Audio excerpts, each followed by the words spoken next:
우리가 살면서 아는 것보다는 모르는 것이 더 많습니다. 모르는 것 중에 정말 모르는 것이 인생이라고 생각되어집니다. 그래서 민병도 시인이 삶이란 이런 그 시가 있어서 조금 인용해 드리려고 합니다. 풀꽃에게 삶을 물었다. 흔들리는 일이라고 했다. 물에게 삶을 물었다. 흐르는 일이라고 했다. 산에게 삶을 물었다. 견디는 일이라 했다. 짧지만 이 시 속에 담긴 의미가 참 크다고 생각됩니다. 무엇이든지 10년, 20년 하면 우리는 전문가라고 얘기도 하고 30년 정도 하면 달인이라고 그렇게 이야기를 합니다. 그 일에 능숙한 사람이라는 뜻이죠. 그러나 인생은 60년, 70년, 80년 살고도 마지막에 스스로 자기의 생명을 포기하는 그런 사람들이 나오는 거 보면 인생이라는 것이 어떤 것인가. 그래서 어쩌면 우리는 죽을 때까지 인생이 어떤 것인지, 그리고 어떻게 살아야 잘 사는 것인지 잘 모르는 것이 바로 인생이다, 그런 생각을 많이 합니다. 19세기 실존주의 철학자 키르케고르는 이런 얘기했습니다. 인생이란 불안이라는 기차를 타고 절망이란 터널을 지나서 죽음이라는 종착역에 이르는 실존이다, 이렇게 얘기했습니다. 짧은 글이지만 우리 마음이 시사하는 바가 참 많습니다. 오늘 루가는 오늘 본문에서 예수님의 십자가와 좌우편에 달린 사형수를 통해서 인생이 어떤 것인지를 살짝 보여주고 있습니다. 인생이란 인간이 죄로 인해서 고통받는 시간이며 희망 없이 살다가 마지막에는 죽음을 맞이하는 존재라는 것을 이야기하고 있습니다. 그러면서 동시에 인간은 마지막 순간에 구원받는 이 강도를 통해서 어떤 절망 가운데서도 구원을 선택할 수 있는 존재라고 그렇게 이야기를 합니다. 오늘 본문에 나타나는 두 강도, 그러나 두 강도는 같은 죄목으로 같은 십자가에 달렸지만 한 강도는 구원을 얻고 한 강도는 그냥 영원한 멸망을 향하는 죽음의 길로 이르는 것을 보게 됩니다. 그렇다면 십자가에 달린 이 강도 중에 한 사람, 구원받은 사람은 어떻게 구원을 받았을까요? 이 이야기를 우리가 나누면서 내가 받은 구원이 어떤 것인가, 구원받은 백성은 어떻게 살아야 될 것인가 하는 것을 여러분이 되새기면서 오늘 말씀을 함께 묵상하기를 원합니다. 구원받은 강도, 어떻게 구원이 이루어지게 됐는가? 첫 번째는 예수님의 기도를 들었습니다. 여기 들었다는 것은 귀로 단순히 듣는 것보다는 마음으로 받아들였다고 그렇게 이해하시면 훨씬 더 편하실 겁니다. 34절 보니까 이에 예수께서 이르시되 아버지여 저들을 사하여 주옵소서 자기들이 하는 일을 잘 알지 못함이니이다 하시더라. 그렇게 되어 있습니다. 예수님께서 6시간 십자가에 달려 고통을 당하시면서 7마디 말을 하셨는데 그 중에 적어도 3마디 말이 기도였습니다. 아버지여 저들을 사하여 주옵소서 하는 용서의 기도, 나의 하나님 나의 하나님 어찌하여 나를 버리셨나이까 하는 절규의 기도, 아버지 내 영혼을 아버지 손에 부탁하나이다 하는 영혼을 맡기는 기도, 그렇게 기도를 했습니다. 누가복음은 다른 복음서보다 예수님께서 기도하셨다는 것을 굉장히 많이 강조하고 있는 그런 복음서입니다. 세례를 받을 때에도, 광야에서 시험을 받을 때에도, 이적을 행하시 전에도, 제자를 부를 때에도, 또 십자가를 앞두고 겟세마네 동산에 기도하러 가신 것을 22장 39절에는 습관을 따라 감람산에 가시매 라고 기록하면서 예수님의 일상이 기도였다는 것을 계속 강조합니다. 그리고 오늘 본문은 공생애를 기도로 시작한 예수님이 인생의 마지막 그 십자가에서도 기도로 자기의 삶을 마감하는 것을 우리에게 보여주고 있습니다. 그런데 예수님이 십자가에서 이 기도하는 소리는 함께 매달린 두 강도의 귀에도 들렸습니다.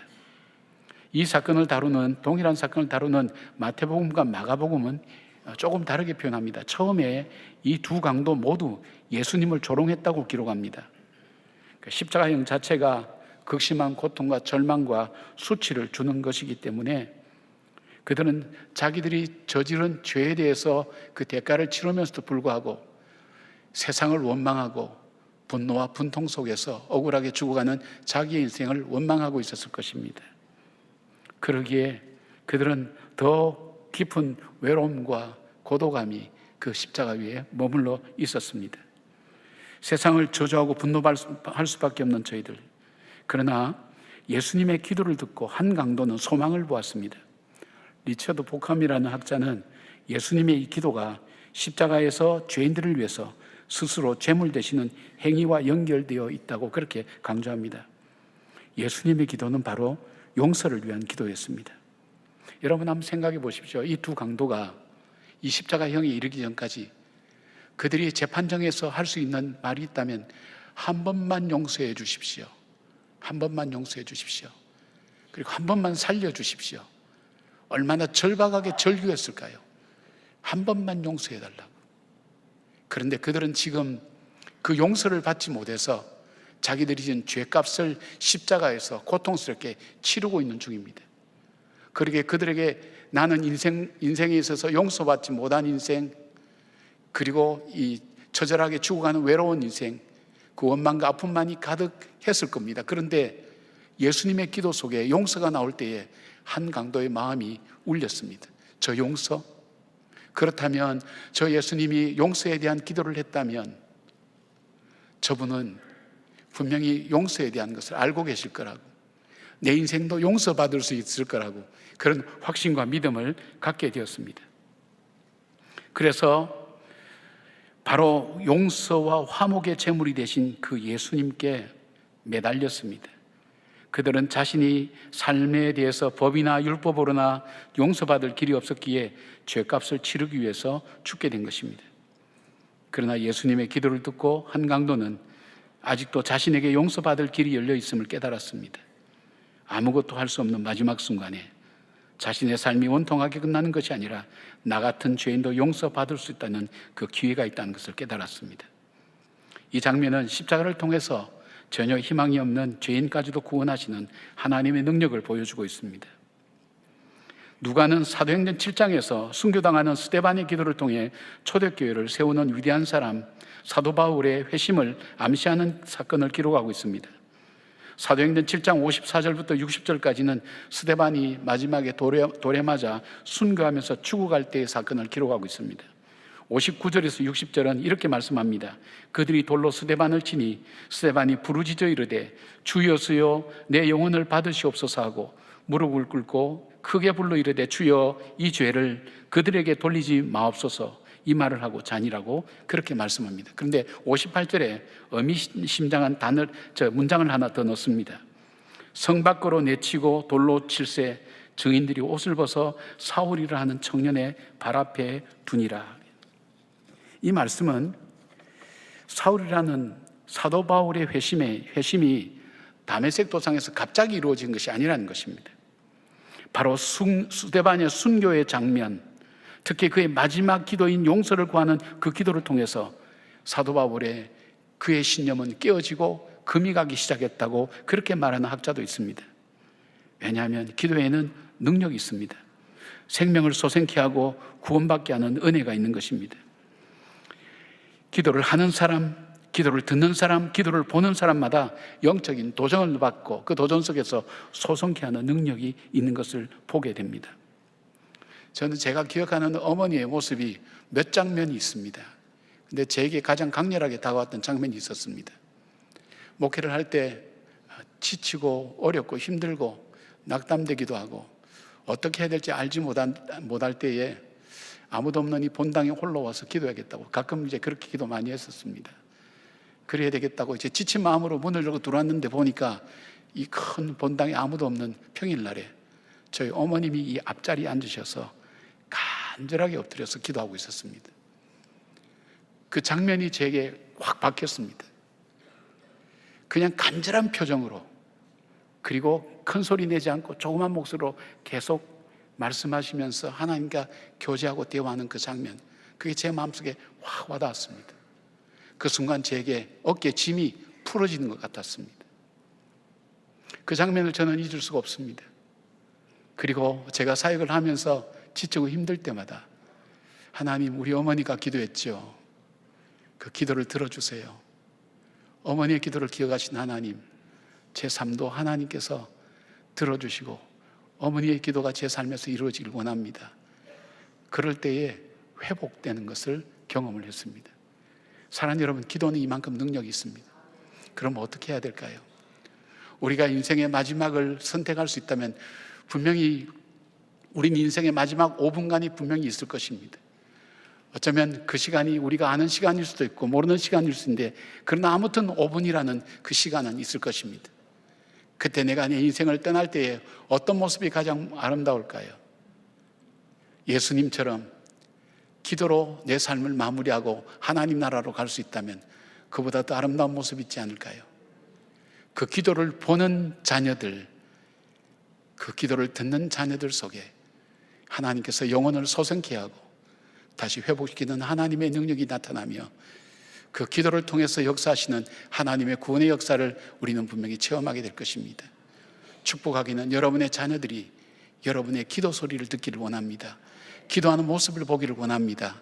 기도로 삶을 살아가는 모습을 보기를 원합니다.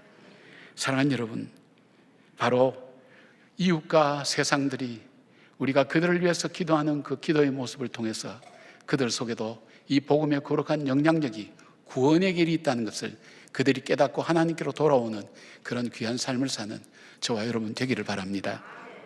두 번째로 이 십자가의 강도가 구원받을 수 있던 것은 그 강도의 바른 신앙 고백이 있었습니다. 40절에서 41절 보니까 하나는 그 사람을 꾸짖어 이르되 내가 동일한 정죄를 당하고도 받고서도 하나님을 두려워하지 아니하느냐. 우리는 우리가 행한 일에 상당한 보응을 받는 것이니 이에 당연하거니와 이 사람이 행한 것은 옳지 않은 것이 없느니라 하고 그렇게 되어 있습니다.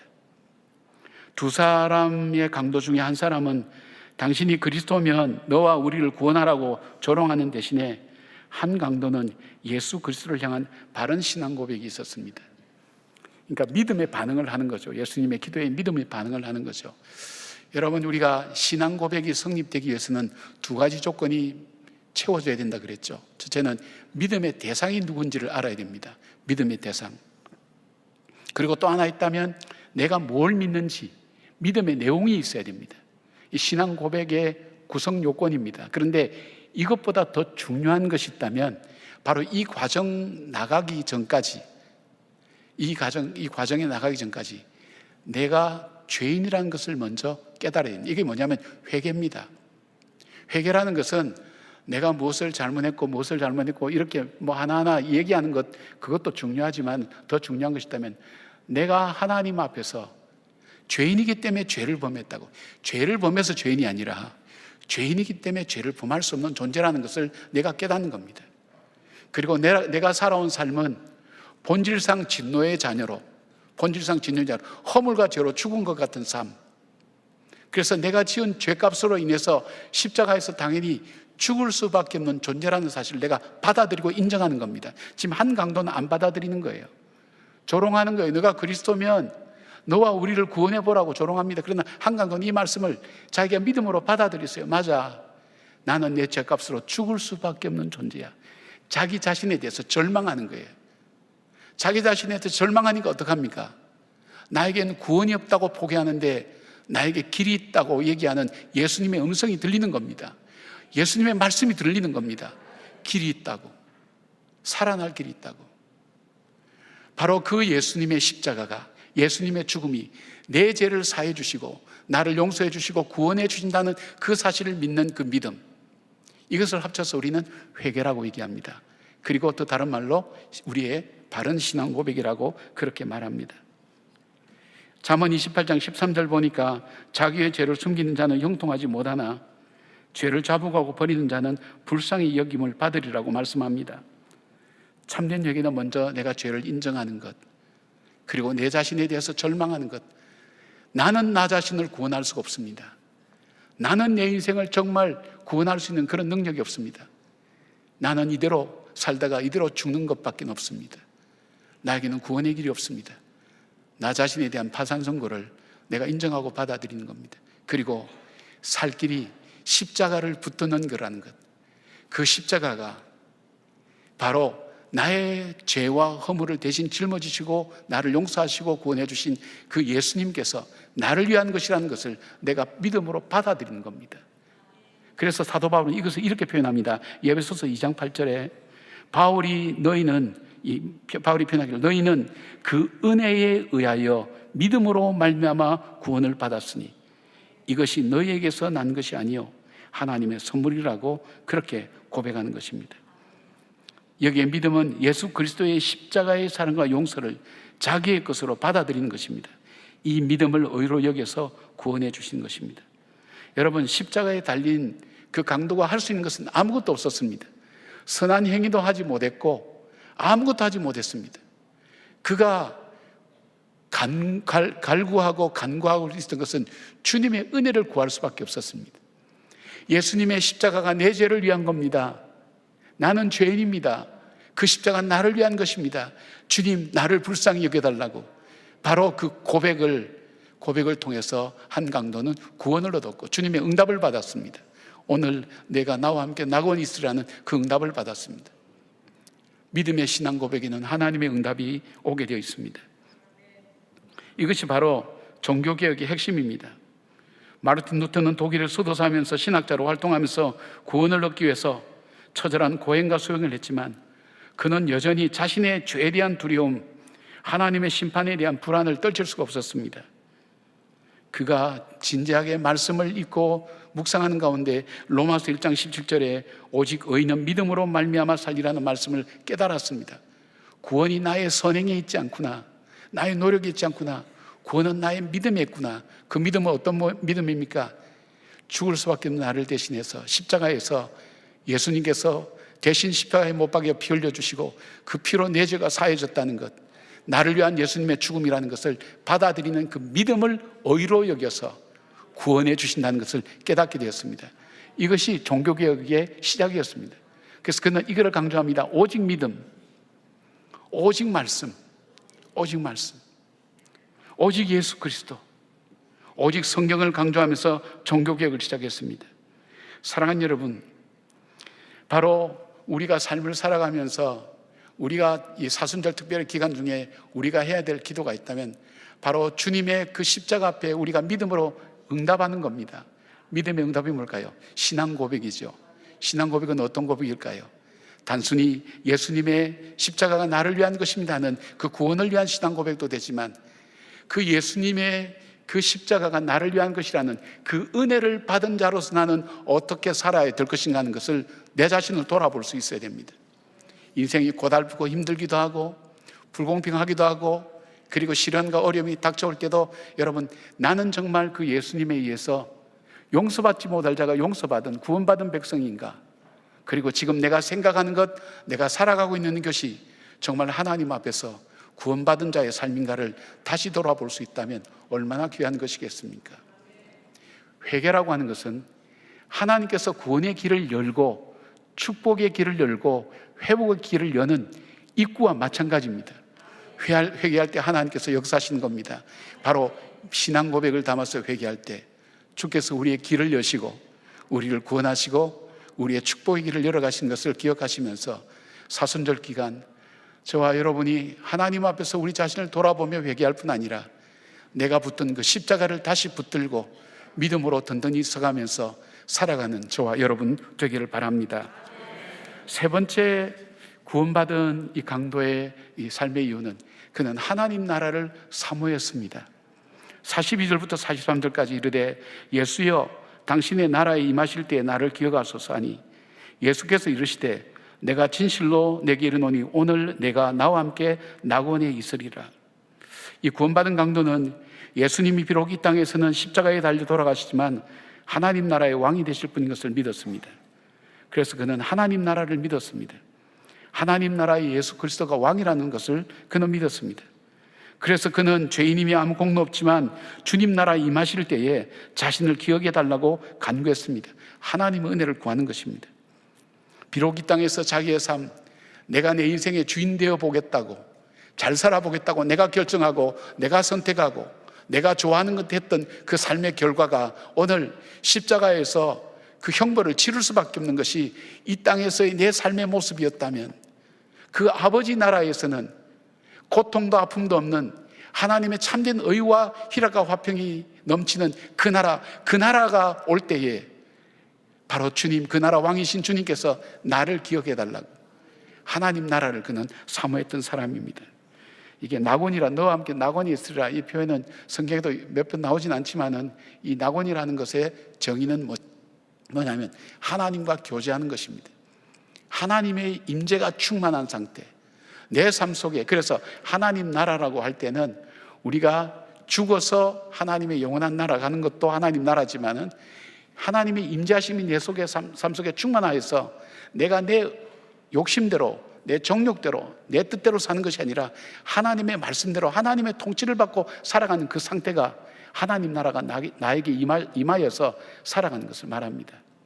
그런데 정말 하나님 나라가 있다는 것, 의와 희락의 화평의 나라가 이 죽음 이후에 반드시 하나님 나라가 있다는 것을 믿고 사모하는 사람은 오늘 삶이 다릅니다.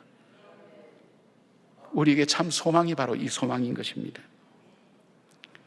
여러분, 사랑하는 여러분, 오늘 이 두 강도 이야기는 바로 이 세상을 살아가는 우리들의 인생입니다. 우리는 우리의 죄값을 십자가에서 치르는 강도처럼 죽어가는 존재입니다. 고통 속에 살아갑니다. 그리고 마지막에는 죽게 됩니다. 그러나 죽음보다 더 무서운 것, 그것이 하나님 앞에 서는 것의 거룩한 두려움이 우리 속에 있어야 되는 것을 말씀하고 있습니다. 주님이 다스리시는 나라가 임할 때에, 하나님 나라가 내 삶에 이루어질 때에 하나님 앞에 나는 어떤 모습으로 서야 될 것인가. 제가 집안 얘기를 자꾸 해서 죄송합니다만은 저희 집사람이 한 두세 번 정도 임종기도를 받았습니다. 우리가 평안하게 살아온 것 같지만 결코 그렇게 평안하게 살아오진 않았습니다. 근데 그러면서 이 사람이 변한 것이 있어요. 삶 속에서 제가 늘 보니까 성경을 열심히 봐요. 성경을 아주 열심히 봐요. 제가 성경책 보면 몇 권 정도 지금 줄이 쫙 적혀 있어, 전권이 다 줄이 꺼져 있어요. 열심히 봐요. 읽어요. 묵상해요. 당신 왜 그래 성경 열심히 보냐 그랬더니 자기가 이제 그 죽음을 앞둔 그 순간에 딱 돌아볼 때에 이 집안이 모태신앙이거든요.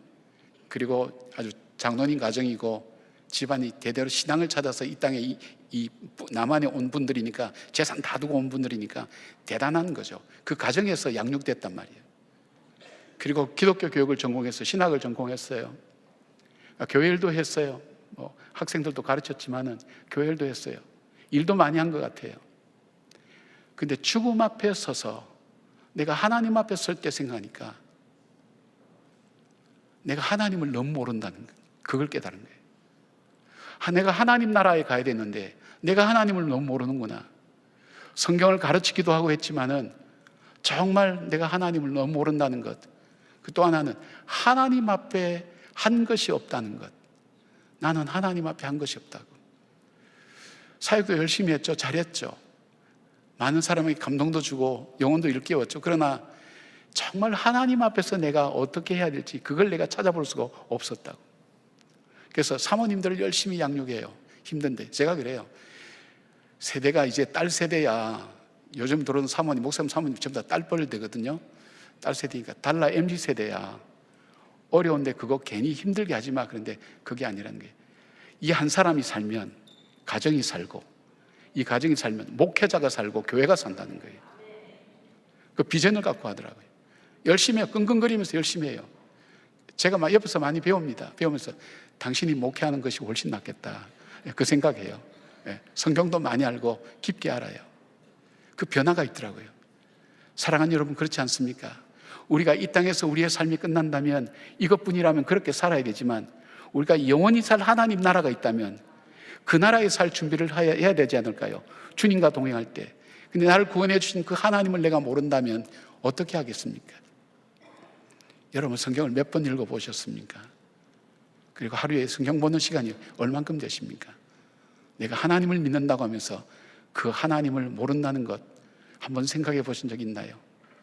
그리고 내가 교회 일도 하고 열심히 섬기기도 했지만 정말 내가 하나님께만 초점 맞추어서 하나님께 올려드릴 정말 귀한 것들, 내 삶의 귀중한 보석 같은 것이 얼만큼 있는가? 여러분, 한번 돌아보실 수 있는 시간이 되기를 바랍니다. 우리가 간구하는 것이 뭔지 우리 잘 알지 못해요. 그래서 성경은 이렇게 이야기합니다. 바울은 로마서 8장 26절에 이와 같이 성령도 우리의 연약함을 도우시나니 우리는 마땅히 기도할 바를 알지 못하나 오직 성령이 말할 수 없는 탄식으로 우리를 위하여 친히 간구하시느니라. 오늘도 우리의 간구가 무엇입니까? 오늘 이 강도가 외쳤던 것, 우리의 공로나 우리의 노력이 아니라 주님 나라가 임하실 때 나를 기억해 달라는 그 기도. 그렇다면 사랑하는 여러분, 여러분이 이 사순절 기간 주님의 십자가를 우리가 묵상하면서 정말 나에게 있어서 내가 하나님의 그 나라를 사모하는가? 고통과 슬픔밖에 없는 이 땅이 아니라 영원히 주님과 동행하며 함께 가는 그 나라에 하나님과 살기 위해서 나는 오늘 무엇을 준비하는가? 하나님 앞에 한번 물어보십시오. 그리고 그 하나님에 대해서 소개하고 있는 하나님 말씀을 한번 보십시오. 깊게 보십시오. 단순히 통독도 중요합니다. 큐티도 중요합니다. 그러나 말씀을 꾸준히 보는 것이 중요합니다. 말씀 속에 계신 그 하나님, 그 사랑을 받을 때에 여러분, 우리가 이 땅을 살면서 정말 하나님의 의와 희락과 화평이 넘치는 그 나라의 백성으로 오늘 준비되어져 갈 것입니다. 1849년 12월 20일 영하 수십 도의 겨울날 러시아의 세면호프 광장에서 반체제 행동을 한 혐의로 다른 사형수들과 함께 사형을 기다리는 28살의 한 청년이 있었습니다. 사형 집행관이 얘기합니다. 여기저기 묶여서 이제 사형을 준비하는데 그에게 남은 시간은 이 세상에 단 5분밖에 없었습니다. 이 5분을 어떻게 쓸 것인가? 그는 이분을 자기와 함께 살아온 사람들, 가족들, 가까운 사람들과 함께 작별하는데 이분을 사용했습니다. 그리고 이분은 자기가 어릴 때부터 살아왔던 자기의 삶을 회상하는 데 이분을 사용했습니다. 마지막 남은 1분은 자기가 살았던 이 세상, 땅과 하늘을 바라보는데 이 5분을 쓴다고. 그리고 그런데 총알 장진하는 소리가 들렸습니다. 이제 사형 당하기 직전입니다. 그런데 마침 황제의 특사가 와서 죽이진 않고 시베리아로 유배형을 보냈습니다. 이것이 그에게는 큰 충격이 되었습니다. 일평생 살 때 그는 5분, 내 인생의 5분 전이라는 그 의식을 가지고 살았습니다. 시베리아의 그 추운 데서 5kg 이상 되는 무거운 짐을 달고도 그는 좌절하지 않고 그 5분을 위해서 시간을 아꼈습니다. 그에게 주신 그 글을 쓰는 것을 그는 중단하지 않고 했습니다. 종이를 구할 수 없기 때문에 어떨 때는 통째로 그 문장을 외우기도 했습니다. 이 사람이 러시아 3대 문호 중에 한 사람인 도스토옙스키입니다. 죄와 벌, 백지 같은 그런 귀한 소설을 썼는데 이 소설 속에 자기의 이 경험을 담았습니다. 마지막 5분, 내 인생은 마지막 5분의 연장이다. 그런 마음으로 살았습니다. 사랑하는 여러분, 우리도 알든 모르든 우리에게 의식이 있든 없든 분명히 마지막 5분은 있을 겁니다. 그 5분이 나에게 다가오기 전에 오늘 나에게 주신 이 삶을 어떻게 살아야 될까요? 하나님 나라를 사모하는 여러분들, 나에게 신앙 고백을 하나님께 올려드리면서 기도하며 아버지 나라를 사모하는 삶의 모습으로 우리가 이 땅을 떠날 수 있다면 오늘을 살아가는 삶도 우리가 떠날 때의 모습도 가장 복되고 아름다운 모습이 아니겠습니까?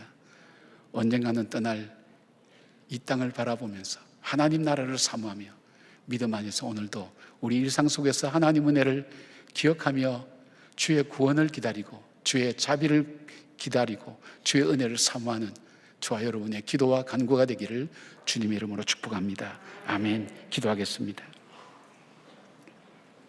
광야 같은 세상, 지치고 힘들고 우리의 몸은 연약해지고 마음은 하나님 용기를 잃어버릴 때 그때도 함께 하신다고 하신 그 주님의 말씀을 기억합니다.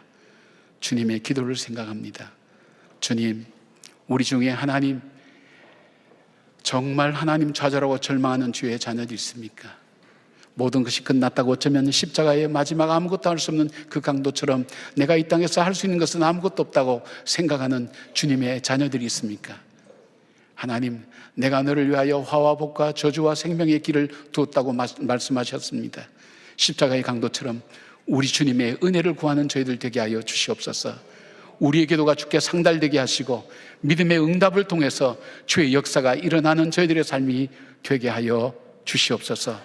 천국을 사모하는 그 영원한 나라를 위해서 오늘을 준비하는 주의 자녀들 되기를 간절히 소원하옵고 예수님의 이름으로 기도드리옵나이다. 아멘.